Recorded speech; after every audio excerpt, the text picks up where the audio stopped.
নমস্কার, আমার গল্প পাঠ আসরে আপনাকে স্বাগত জানাচ্ছি। আজ আমি পড়ে শোনাচ্ছি মানিক বন্দ্যোপাধ্যায়ের একটি ছোট গল্প, সতী।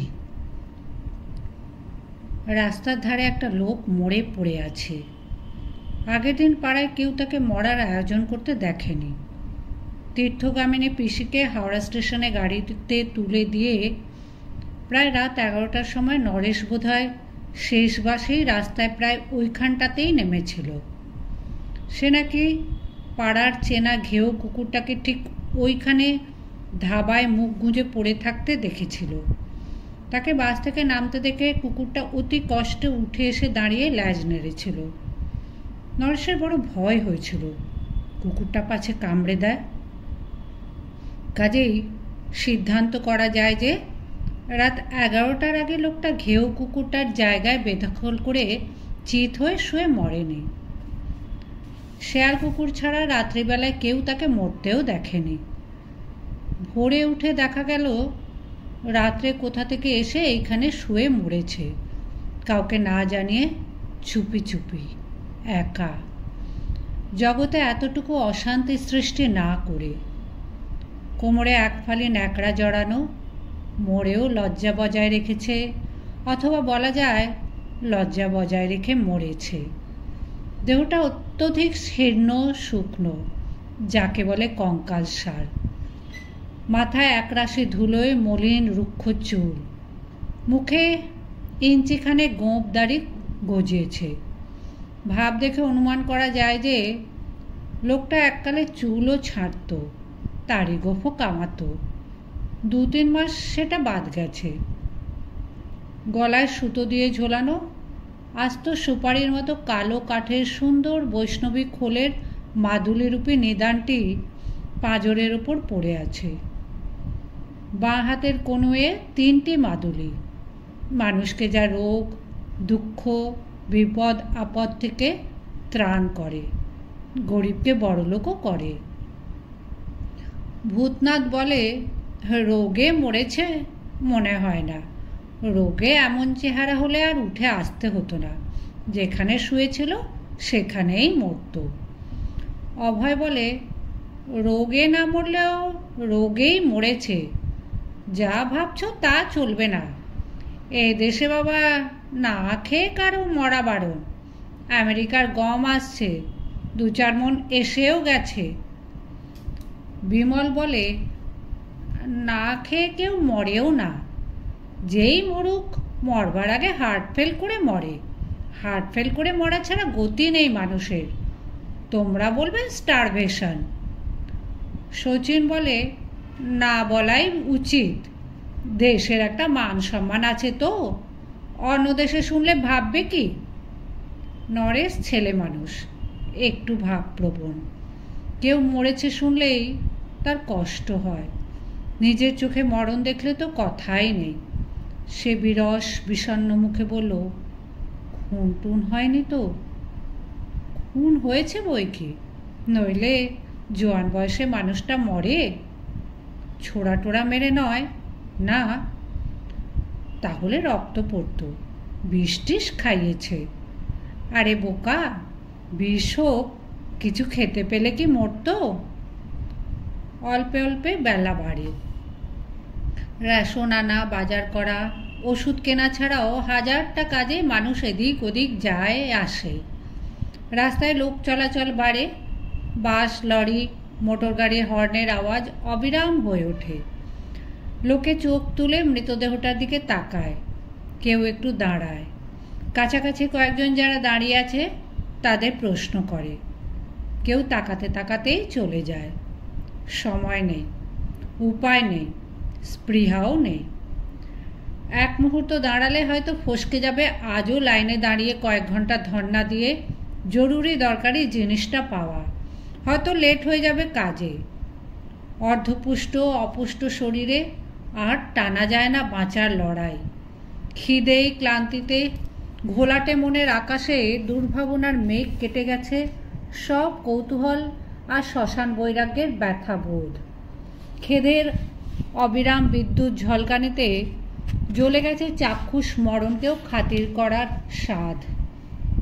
না, সত্যিকারের মরণকে নয়, সে মরণকে তুচ্ছ করার স্বাদ থাকলেও সাধ্য নেই। ওরা হলো ব্যস্ত, বিব্রত, বিপন্ন মানুষ, এই দুর্দিনে সংসারের জোয়ালে জুড়ে দেওয়া মানুষ। কাজ নেই বলে বিব্রত বিপন্ন মানুষও কি কম?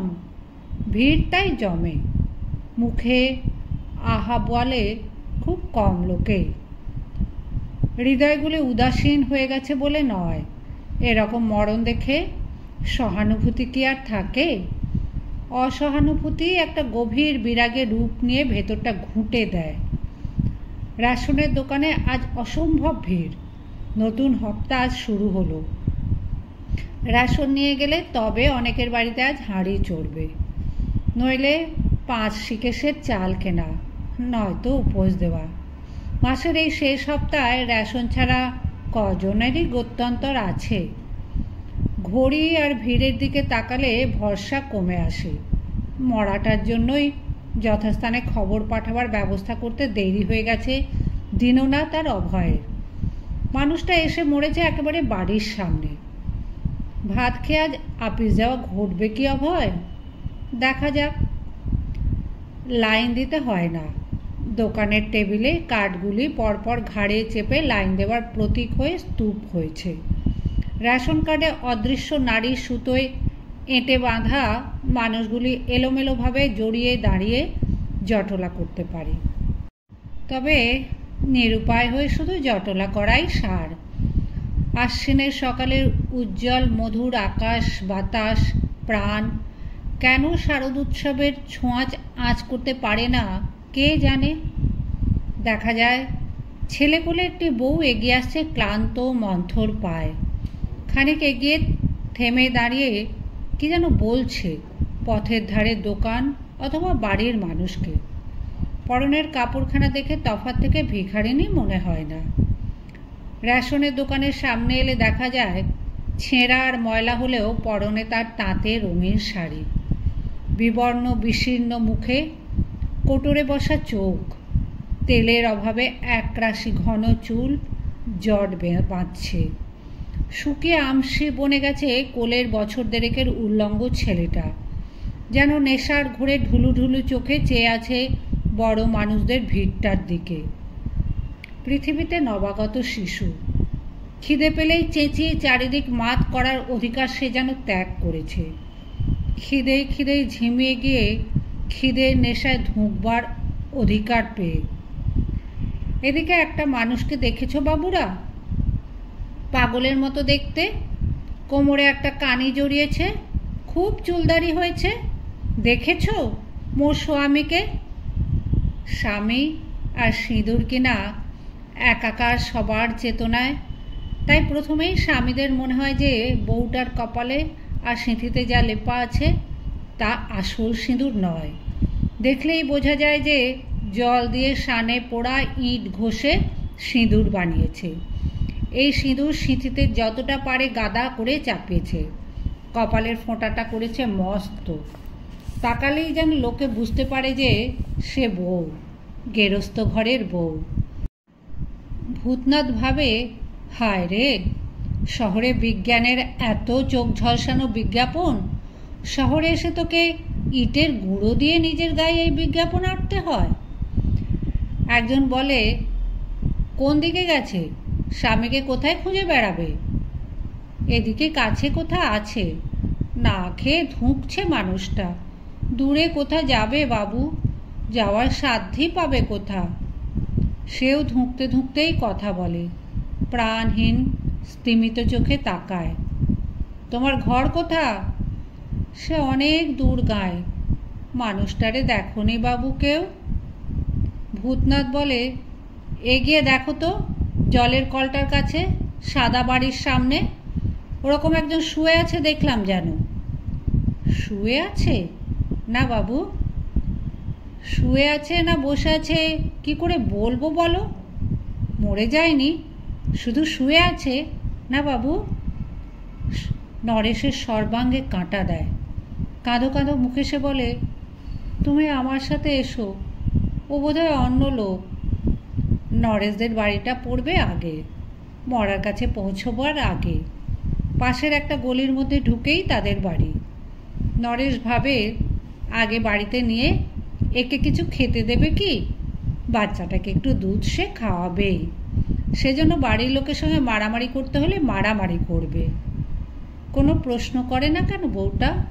তার স্বামীর মতো একজন রাস্তার ধারে শুয়ে আছে শুনেও ব্যাকুল হয় না কেন? লোকটা যদি সত্যি এর স্বামী হয়, মরে গেছে দেখে কিভাবে হাহাকার করে কেঁদে উঠবে, কিভাবে কপালে হাত দিয়ে বসে পড়বে, নয় আছড়ে পড়বে, সেই মর্মান্তিক নাটকের কথা ভেবে তার নিজের বুকটা যে ধড়ফড় করছে। কিন্তু দাঁড়িয়ে দেখতে হবে, শুনতে হবে সব। পালিয়ে গেলে চলবে না। কাদা কাটার পালা চুকলে কি নাম, কোথা থেকে এসেছে, কিভাবে কি ঘটেছে, সব বিবরণ জেনে নিতে হবে। গলির মোড়ে পৌঁছে নরেশ বলে, বাচ্চাটাকে একটু দুধ খাইয়ে নেবে, এসো। আগে দেখে আসি, শুয়ে আছে না, ঘুমিয়ে আছে। ধীরে ধীরে পা টেনে টেনে সে হাঁটে। তফাৎ থেকে দেহটার পড়ে থাকার রকম আর খানিক সরে দাঁড়িয়ে ভিড়ের মানুষগুলির জটলা করতে দেখেও সে একটু জোরে হাঁটে না। মানুষের শুয়ে থাকা, ঘুমিয়ে থাকা আর মরে পড়ে থাকা যেন সমান হয়ে গেছে তার কাছে। সিঁদুর দোকানের সামনে রোয়াকে একজন পুলিশ উবু হয়ে বসে আছে। মৃতদেহটা সরিয়ে নেওয়ার ব্যবস্থা করতে হবে। কাছে এসে দাঁড়ায় বউটি। এক দৃষ্টিতে খানিকক্ষণ তাকিয়ে থাকে। নিষ্প্রিয়ভাবে বলে, মরে গেছে না? হ্যাঁ, তোমার স্বামী নয়? বউটি মাথা হেলে জানায়, মরাটা তারই স্বামী। নরেশ বনে থাকে। এই কেমন বউ? হ্যাঁ, রক্ত মাংসের জীবন্ত মানুষ তো না মৃত স্বামীর টানে? পা শিরশির করে নরেশের। হঠাৎ চোখের সামনে শূন্যে মিলিয়ে না গিয়ে সকালবেলার তাজা রোদে দেহের ছায়া ফেলে তাকে চুপচাপ দাঁড়িয়ে থাকতে দেখে নরেশ সবে একটি স্বস্তি বোধ করতে আরম্ভ করেছে, হঠাৎ যেন প্রাণ পায় বউটি। বাচ্চাটার দু পা ধরে শূন্যে তুলে প্রাণপণে রাস্তায় আছাড় মারে। মাথার খুলি চূর্ণ হয়ে যায়। তারপর নিজে ঝাঁপিয়ে পড়ে চলন্ত বাসটার সামনে। প্রমাণ হয়, কপালে আর সিঁথিতে অত করে ইটের গুঁড়ো সিঁদুর লাগালেও বউটি সেকালের স্ট্যান্ডার্ডের খাঁটি সতী নয়। তাহলে বাসের সামনে ঝাঁপ দিতে হতো না। মৃত স্বামীকে দেখে আপনা হতেই প্রাণ পাখি তার বেরিয়ে যেত। না খেয়ে না খেয়ে মড়মড় অবস্থাতে আপনা থেকে মরে যাওয়ার বদলে মরতে কিনা দরকার হলো চলন্ত বাসের।